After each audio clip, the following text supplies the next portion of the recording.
सरेआम की टीम ने जब मोटर व्हीकल इंस्पेक्शन डिपार्टमेंट के अंदर दाखिल होने की कोशिश की तो एक मुनज्जम साजिश के तहत हमें उस वक्त तक गेट पर उलझाए रखा गया जब तक सिक्योरिटी अमले को इस बात का यकीन नहीं हो गया कि जाली फिटनेस सर्टिफिकेट जारी करने वाला इंस्पेक्टर मफरूर हो गया है।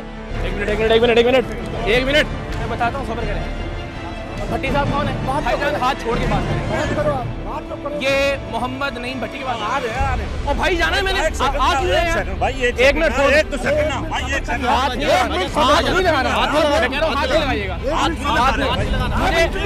मुझे भट्टी साहब तक जाना है यार। क्या एंट्री करा? एक मिनट एंट्री कराओ जी। मैं जा रहा हूँ ना, सब जाएंगे। तमीज से बात करें। मैं कह रहा हूँ आप मुझसे तमीज से बात करें।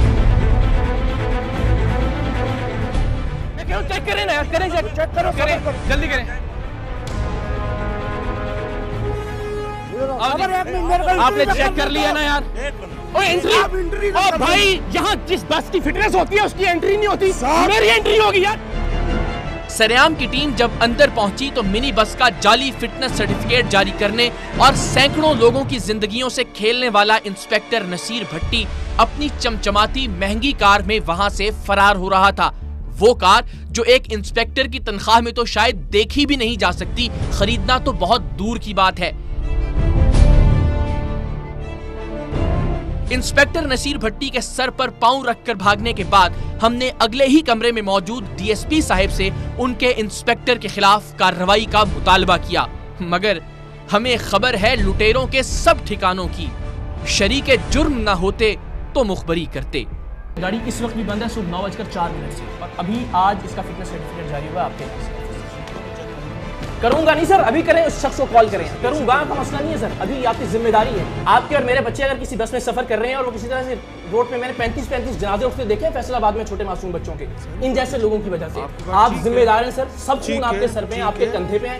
इसी वक्त कॉल कीजिए, I want immediate action as Pakistani citizen. इसी वक्त बुलाएंगे, अभी बुलाएंगे सर। गे का मसला नहीं है इस मुल्क में सर, गे बहुत हो गया सर, अभी कॉल कीजिए इसको। ठीक है। ख़वातीनो हज़रात, यकीन जानिए सरेआम की टीम को 5% भी इस बात का यकीन नहीं था कि इस मुल्क के लालच में अंधे पुलिस एहलकार एक अंधे का ड्राइविंग लाइसेंस बना देंगे। हमने बस यूं ही कोशिश की थी और बदकिस्मती से ये कोशिश कामयाब हो गई।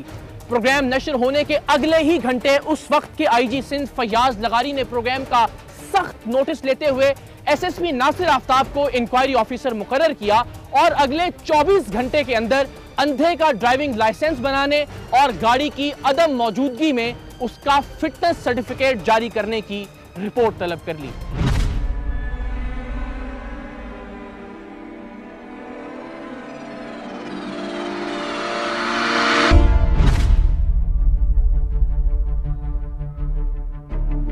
सरेआम की टीम ने इस आला सतही इंक्वायरी में हर मुमकिन ताउन और मुआवनत की। प्रोग्राम की रिकॉर्डिंग और सारे दस्तावेजी सबूत पेश किए गए। एसएसपी नासिर आफ्ताब ने भी हर जाविये और हर पहलू से तहकीक की। अंधे का ड्राइविंग लाइसेंस बनाने वाली ब्रांच के जिम्मेदारान, फिटनेस सर्टिफिकेट जारी करने वाले इंस्पेक्टर और डीएसपी, यहां तक कि मिनी बस को बंद करने वाले अफसरान को भी तलब किया गया। और फिर जो रिपोर्ट मुरतब हुई उसके नतीजे में उस वक्त के आईजी सिंध फयाज लगारी ने डीएसपी राजा इरशाद और इंस्पेक्टर नसीर भट्टी समेत 16 पुलिस अफसरान और एहलकारों को मुअत्तल करने के अहकामात जारी कर दिए।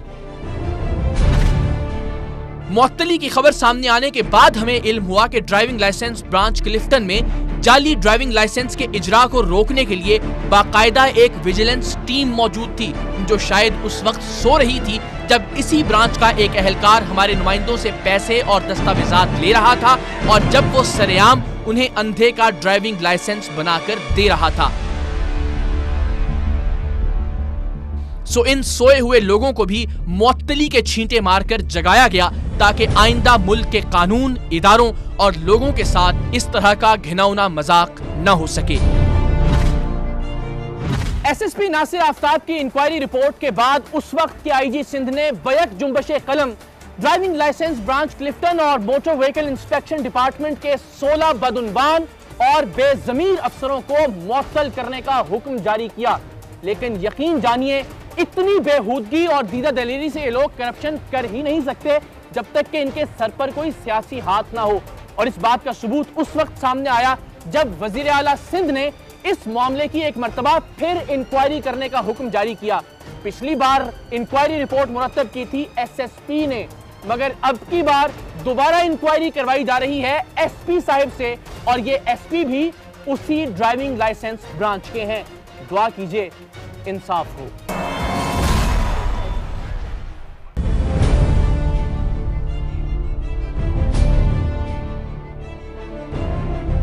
कुछ अरसा पहले सरेआम की टीम ने चनियोट, झंग और भवाना से डब्बे के दूध के लिए सप्लाई में होने वाली संगीन बेजाब्तगियों की निशानदेही की थी और हमने आपको दिखाया था कि किस तरह कुछ मिल्क कलेक्शन सेंटर्स के मालिकान दूध की मिकदार बढ़ाने के लिए यूरिया खाद, बनास्पति घी और मुख्तलिफ केमिकल्स का इस्तेमाल कर रहे हैं, और कुछ कंपनियों का लोअर स्टाफ इन मिल्क कलेक्शन सेंटर्स मालिकान के साथ इस बदतरीन करप्शन और जहरीली मिलावट में मुलव्विस है। ताहम कुछ कंपनियों के टेस्टिंग सिस्टम इतने जदीद और फूल प्रूफ थे कि उनके दूध इकट्ठा करने के निजाम में ऐसी खराबियों का इम्कान न होने के बराबर था। ताहम प्रोग्राम मुरतब करते वक्त अगर उनका नाम लिया जाता तो इस बात का खदशा था कि इसे एक पेड प्रोग्राम समझा जाएगा। सो सरेआम की टीम ने एक मजमुई बुराई की निशानदेही की ताकि डिब्बे का दूध बनाने वाली वो कंपनियां जो अपने टेस्टिंग के निजाम और अपने स्टाफ की रोज बरोज बढ़ती हुई ऊपर की आमदनी पर नजर नहीं रख रही, मुहतात हो जाएं और सारिफीन को साफ सुथरा और जहरीले केमिकल से पाक दूध मुयस्सर आ सके।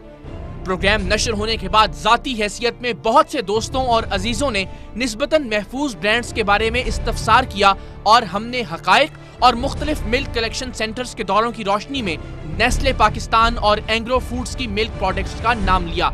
ये कंपनियां पहले से ही यूरिया खाद और हेयर रिमूविंग पाउडर मिले दूध के खिलाफ कामयाबी से जंग लड़ रही थीं, और अब खुशी की बात यह है कि प्रोग्राम नशर होने के बाद बाकी कंपनियों ने भी अपना किबला दुरुस्त करना शुरू कर दिया है, और रही सही कसर मकामी इलाकों की इंतजामिया के जागने और उनके पै दर पै छापों के बाद निकल गई है।